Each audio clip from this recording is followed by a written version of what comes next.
ঢাকাই চলচ্চিত্রের beauty queen খ্যাত অভিনেত্রী অপু বিশ্বাস 1 দশকের বেশি সময়ে প্রায় 100 সিনেমায় অভিনয় করেছেন তিনি। দর্শকদের উপহার দিয়েছেন বেশ কিছু ব্যবসা সফল সিনেমা। ভক্তরা ভালোবেসে অপু বিশ্বাসকে ঢালিউড কুইন বলে ডাকলেও তার বাবা চাননি তিনি পৃথিবীর মুখ দেখুক। সম্প্রতি গণমাধ্যমকে দেওয়া এক সাক্ষাৎকারে এ কথা বলেন অপু।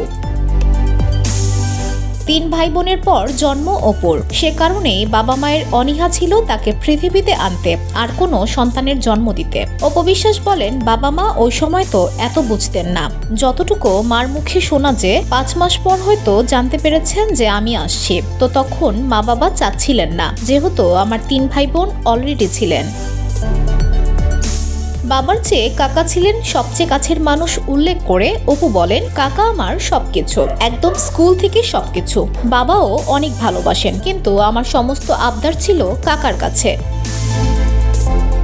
প্রসঙ্গত, অপু বিশ্বাস অভিনীত সর্বশেষ মুক্তিপ্রাপ্ত সিনেমা ট্র্যাপ গেল বছরের শুরুতে মুক্তি পায় এটি। সিনেমাটিতে অপুর বিপরীতে অভিনয় করেন জয় চৌধুরী। ছবিটিতে আরও অভিনয় করেন মিশা সওদাগর, আমান রেজা, তাহমিনা মৌ, এলআর খান সীমান্ত, হারুন কিসেঞ্জার, হায়দার আলী, জাদু আজাদ প্রমুখ। এটি পরিচালনা করেন দীন ইসলাম।